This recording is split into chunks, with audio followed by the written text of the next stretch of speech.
Hello, magandang tanghali mga Paps. Andito naman si Paps niyo, si Paps Johnny. Ulam for today, nilagang manok. Meron patatas, may pechay, tapos meron din cabbage. Siyempre, hindi mawala sili. Tapos rice. Kain po tayo.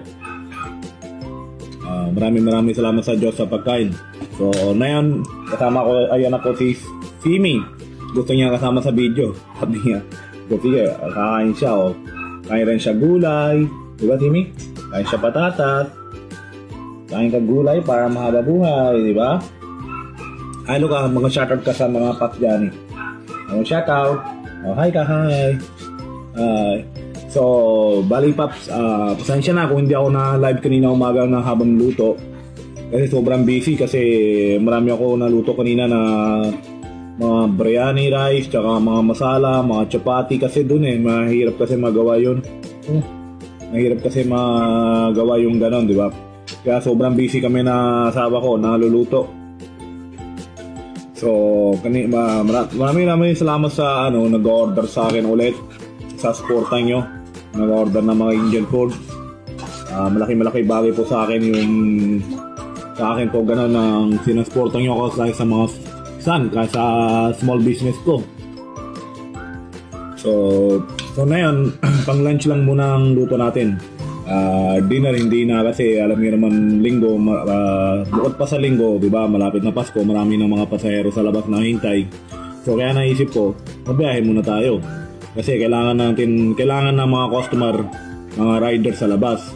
So syempre, priority natin mga customer natin. So kain muna ako, kaya sinasabi ko sa inyo, bago biyahe, kain muna, busog muna, di ba? Kasi tao yung dala-dala natin para hindi tayo mahilo sa kalsada, para malakas yung katawan natin. So ayan Paps, ito lang para sa ngayon. So ingat tayo sa biyahe, grind lang muna tayo na grind habang malakas ang katawan natin. Kasi malapit na Pasko, kailangan natin ng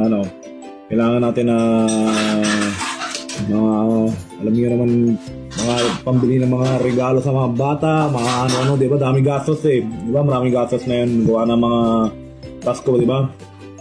Marami tayo gastos, siguro kayo, mga Pilipino, marami kayo inaanak. Asawa ko, marami din inaanak. Ilan na inaanak mo? 25? 25. Kaya kailangan natin na marami ipon na pera pang pambili ng regalo. Ikaw, Simi, ilan ninong mo? 5? 10? Dami na ninong Dami na ninong yun. Sabi ko po sakto, ganito 6'7". 6'7" daw yung ninong niya. Leopel. So, okay mga Paps. Ingat tayo sa biyaya. So, maraming salamat sa suporta nyo. Sana like nyo po video ko, comment, tsaka share nyo. So, God bless po sa lahat. Ingat po sa biyaya. Okay, bye kasi, bye. So, kita tayo ulit mamaya.